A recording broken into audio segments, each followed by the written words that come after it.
नमस्कार, बड़ी खबर में आपका स्वागत है। ज्ञानवापी मस्जिद का सर्वे कल से शुरू हो जाएगा। इसका ऐलान वाराणसी के डीएम कौशल राज शर्मा ने कर दिया है।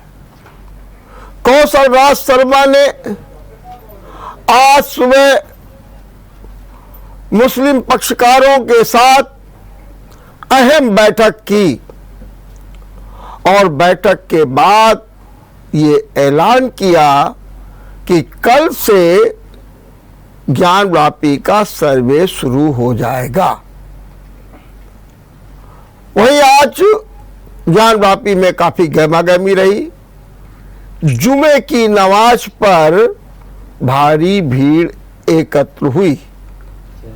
मथुरा में भी सर्वे की मांग उठ गई है और कोर्ट ने याचिका स्वीकार कर ली है। मध्य प्रदेश में भोजशाला विवाद भी लगातार बढ़ रहा है। आज की इन खबरों के बीच हम आपको एक बार फिर बता दें, ज्ञानवापी का सर्वे कल से शुरू हो जाएगा। आज ज्ञानवापी की ओर से एक अधिवक्ता सुप्रीम कोर्ट पहुंचे और ये मांग की कि सर्वे पर रोक लगा दी जाए। सुप्रीम कोर्ट के मुख्य न्यायाधीश ने कहा कि हां, जरा पेपर देख लें। माने उन्होंने तत्काल रोक लगाने से इनकार कर दिया। वकील साहब यही कह रहे थे कि आप तत्काल रोक लगा दीजिए। सुप्रीम कोर्ट ने कहा ठीक है, कागज देख लेने दीजिए। इसके माने कि अब जो है तत्काल रोक तो नहीं लगी, लेकिन अगर सुनवाई होगी तो अगले हफ्ते, क्योंकि कल शनिवार और फिर इतवार अवकाश के दिन होंगे और फिर उसके बाद सुनवाई होगी सुप्रीम कोर्ट पे। दूसरी बात यह भी है कि हाई कोर्ट ज्ञानवापी सर्वे को रोकने से पहले ही इनकार कर चुका है। इसीलिए सुप्रीम कोर्ट आज जो पक्ष है अंजुमन इंतजामिया कमेटी की ओर से एक वकील साहब चले गए। अब क्या होता है ये देखने की बात है। अब ये भी चर्चा है कि ज्ञानवापी जो मस्जिद है उसके जो अंजुमन इंतजामिया कमेटी जो बनी हुई है वो हाई कोर्ट जाएगी। अब हाई कोर्ट क्यों जाएगी? क्योंकि सर्वे के मामले में तो उनको ठुकरा दिया गया। अब वो इस बात के लिए जाएंगे कि हमने कमिश्नर हटाने की मांग की थी, लेकिन कमिश्नर को नहीं हटाया गया, इसलिए अब जो है हमारी याचिका को स्वीकार करके कमिश्नर को हटाया जाए। इस बात की चर्चा जोरों पर रही, लेकिन सर्वे को लेकर के आज वाराणसी में बड़ी गहमागहमी रही। सुरक्षा के मजबूत प्रबंध किए गए। कारण यह भी था कि आज जुमे की नमाज थी और यह भी कहा जा रहा है कि जुमे की नमाज में भारी संख्या में लोग आए। चूंकि कोर्ट ने प्रशासन पर भी टिप्पणी कर दी थी और यह कहा था कि प्रशासन ने भी अपेक्षित भूमिका नहीं निभाई, इसलिए सर्वे नहीं हो पाया। इस पर आज डीएम सतर्क दिखे। उन्होंने बैठक की और बैठक के बाद ऐलान कर दिया और यह भी कहा कि सारे पुख्ता इंतजाम होंगे सर्वे के लिए। और इसमें तो यह भी कह दिया गया है कि सर्वे जहां चाहा जाएगा वहां का किया जाएगा। ताला तोड़ना पड़ेगा तो टूटेगा। अगर चाबी नहीं मिलेगी तो ताले को तोड़ दिया जाएगा, लेकिन सर्वे होगा। मामला बहुत गंभीर हो गया और इसकी गंभीरता और संवेदनशीलता का अंदाजा इसी बात से लगाइए कि जज ने अपने फैसले के पेज नंबर 2 में यह इंगित किया है कि हमारे भी चारों ओर डर का माहौल है। मेरे परिवार के लोग चिंतित रहते हैं, मैं अपने परिवार के प्रति चिंतित रहता हूं। ऐसा माहौल बना दिया गया। एक कोर्ट का मामला असाधारण रूप में प्रस्तुत कर दिया गया। उन्होंने यह तक लिखा कि मेरी पत्नी भी सुरक्षा को लेकर के चिंतित रहती है। एक जगह उन्होंने यह भी इंगित किया कि मीडिया कर्मियों से यह पता लगा मेरी मां को कि जज साहब स्वयं मौके पर जाकर के सर्वे कर सकते हैं। तो जज साहब लिखते हैं कि मेरी मां ने मुझसे कहा कि वहां मौके पर मत जाना। यह है माहौल डरावना वाला। अब आप समझिए क्या मामला कितना गंभीर है। लेकिन इसके बावजूद ज्ञानवापी का सर्वे कल से शुरू होगा। जगह जगह बैरिकेडिंग कर दी गई है, फोर्स की व्यवस्था कर दी गई है और विरोध न हो इसके लिए पहले से ही सुनिश्चित कर दिया गया। वहां पर भीड़ न लगने पाए, अनावश्यक जमावड़ा न लगे, नारेबाजी न हो। और यह भी हो गया कि जो इस पर व्यवधान डालेगा उसके खिलाफ सख्त कार्रवाई की जाएगी। तो ज्ञानवापी के सर्वे पर सुप्रीम कोर्ट ने रोक लगाने से इनकार कर दिया। तत्काल कहा पहले कागज देखेंगे, मामला हाई कोर्ट जाने पर है। लेकिन इस बीच कल से सर्वे शुरू हो जाएगा। आज मथुरा में भी गहमागहमी रही। मथुरा जो श्री कृष्ण जन्मभूमि विवाद है, 13.37 एकड़ का, जो कहा जाता है ये केशव देव मंदिर की जगह है, उस पर ईदगाह बना दी गई है। उसको लेकर के विवाद है। हालांकि इलाहाबाद हाई कोर्ट ने कल मथुरा कोर्ट को निर्देश दिया कि सारी अर्जियों का निपटारा अधिकतम 4 महीने के अंदर कर दिया जाए। अगर सुन्नी बोर्ड सहयोग नहीं करता है तो एक तरफा फैसला कर दिया जाए। ये कल हुआ और कुल मिलाकर के 10 वाद मथुरा कोर्ट में है। लेकिन जो मुख्य हिंदुओं के पक्षकार है मनीष यादव, उन्होंने आज एक एप्लीकेशन मथुरा कोर्ट में फिर दे दी। और क्या कहा? उन्होंने कहा कि मथुरा का भी सर्वे ज्ञानवापी के तर्ज पर किया जाए, वीडियोग्राफी कराई जाए, देखा जाए, सब कुछ किया जाए। कोर्ट ने 11 बजे सुनवाई की। इसी बीच जो वहां की ईदगाह मस्जिद कमेटी थी, उसने एक एप्लीकेशन लगा दी और एप्लीकेशन के माध्यम से कहा कि मुझे अपनी बात कहने का भी मौका चाहिए, मेरी भी कुछ आपत्तियां हैं, मैं भी किसी कानून के तहत अपना दावा रखता हूं। कोर्ट ने कहा ठीक है, आप अपनी बात कहिए और इसके लिए 1 जुलाई सुनिश्चित कर दी गई। मतलब 1 जुलाई को अब अगली सुनवाई होगी।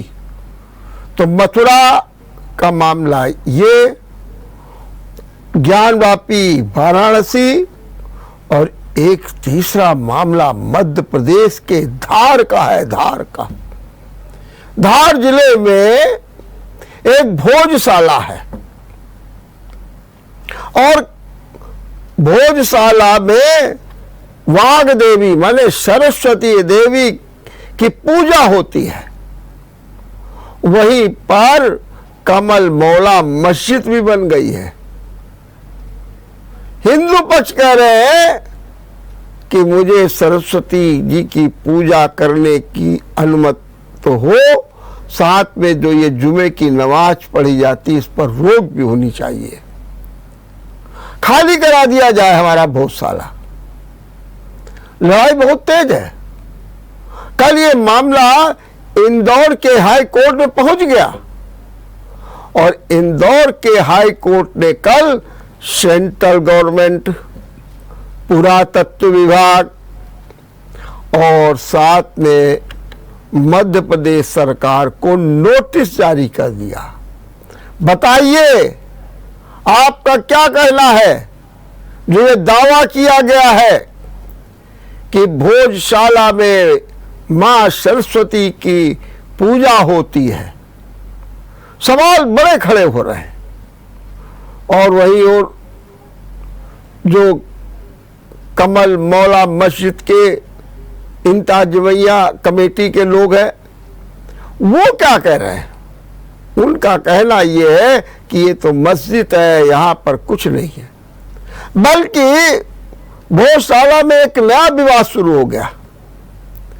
विवाद ये शुरू हो गया कि मांग की जा रही है कि जो लंदन में मां सरस्वती की प्रतिमा रखी है उसे वहां से ला करके भोजशाला में स्थापित कर दिया जाए।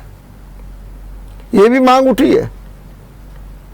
लेकिन इन सब मांगों के बीच में राजनीति भी चल गई है। हमारे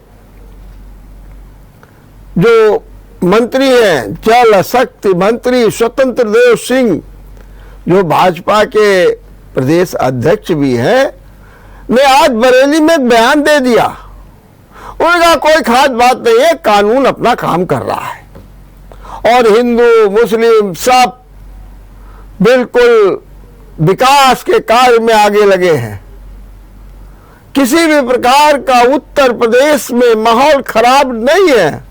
अब दंगे नहीं होते हैं, सब जगह शांति है। ये कहा स्वतंत्र देव सिंह ने और ये भी साथ में कह दिया कि कानून का राज चल रहा है और कानून से काम हो रहा है।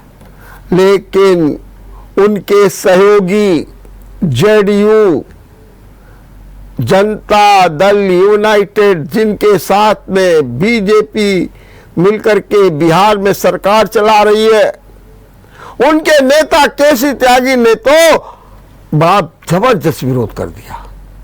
उन्होंने कहा इतिहास बदला नहीं जाना चाहिए। ज्ञानवापी पर जो मामले हैं उस पर कोई भी विवाद नहीं खड़े किए जाने चाहिए। अगर कोई विवाद है तो जो सुप्रीम कोर्ट का फैसला हो उसे मान लेना चाहिए। उन्होंने कहा कि माना कि मुगल शासकों ने हमारे ऊपर हमले किए और निश्चित रूप से जो विवाद खड़े हो रहे हैं उनके कारण ये भी है। लेकिन उनका ये भी तो कहना था, केसी त्यागी ये नहीं रुके। केसी त्यागी ने कहा ये मुट्ठी भर लोग थे और भारत तो हिंदू बाहुल्य था, क्यों नहीं उनको रोका गया, क्या कारण थे? ये सवाल भी खड़ा किया केसी त्यागी ने।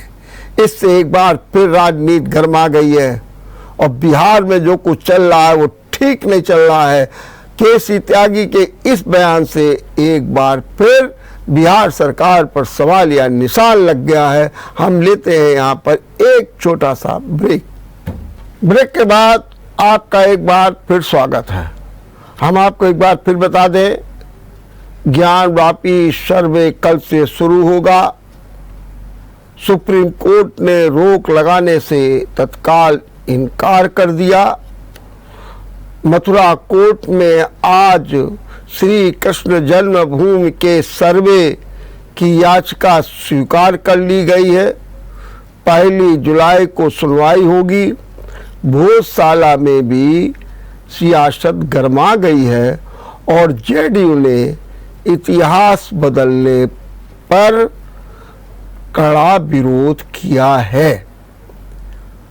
इसी बीच आज अपने देश की राजनीति में एक नया अध्याय जुड़ रहा है कांग्रेस का संकल्प चिंतन शिविर। ये शिविर ऐसे दौर में हो रहा है उदयपुर में, जबकि कांग्रेस अपने अस्तित्व के संकट के लिए जूझ रही है।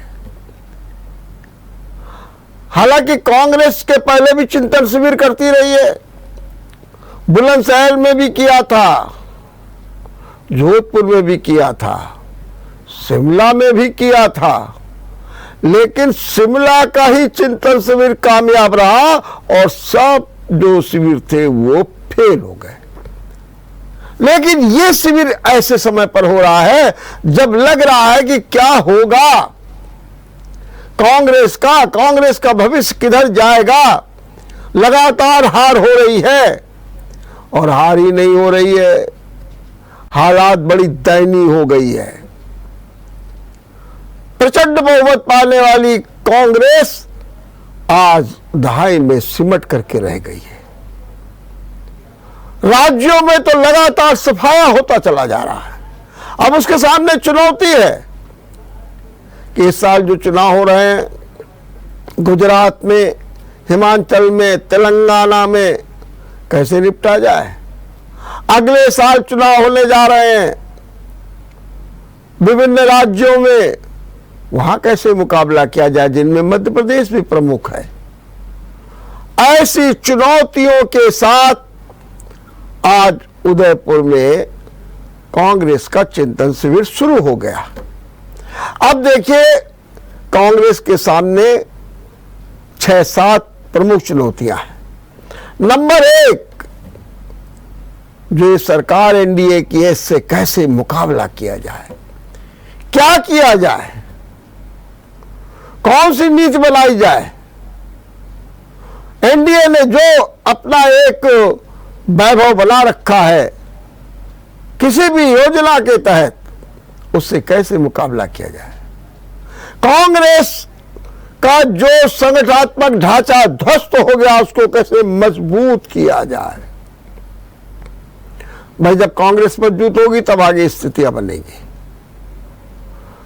ये भी सोचा जा रहा है कि राहुल गांधी का जो चेहरा है, इसको कैसे मजबूत किया जाए। क्या इनकी जगह पर किसी नए चेहरे को लाया जाए, क्या नए कांग्रेस अध्यक्ष की घोषणा की जाए, क्या किया जाए, और चुनाव में अकेले चला जाए या गठबंधन किया जाए। और कांग्रेस की राजनीति, आर्थिक स्थिति, सामाजिक समन्वय की बात, युवाओं को जोड़ने की बात, रोजगार की बात, कृषि की बात कैसे प्रभावी ढंग से लागू हो, इस पर बहुत तेजी के साथ शिविर में चिंतन मनन हो रहा है। असंतुष्ट भी चिंता के कारण बने हुए हैं, 23 असंतुष्ट हैं, और कपिल सिब्बल तो चिंतन शिविर में गए ही नहीं। तो ये जो असंतुष्टों का मामला है, ये भी बड़ा गंभीर है। लेकिन कांग्रेस है, कह रहे हम चुनौतियों का सामना करते हैं, और देखना यह है कि जो चुनौतियों का सामना किस तरीके से किया जा रहा है, कैसे किया जाएगा। आम कांग्रेस ने कोई उम्मीदें जगी हैं, लेकिन ये उम्मीदें कहां तक सफल होंगी, कांग्रेस कैसे आगे बढ़ेगी, देखना है।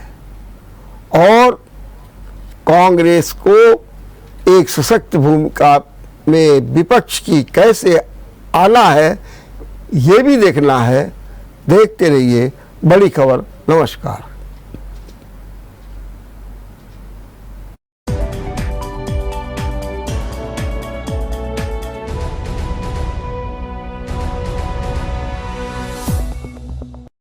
अगर आपको हमारा वीडियो पसंद आया हो तो हमें लाइक करें, सब्सक्राइब करें और ज्यादा से ज्यादा शेयर करें और हाँ, बेल आइकॉन दबाना ना भूलें ताकि हर खबर का अपडेट आप तक पहुंचे तुरंत। आप हमें इंस्टा, ट्विटर और फेसबुक पर भी फॉलो कर सकते हैं। हमारी आईडी है @JMT News।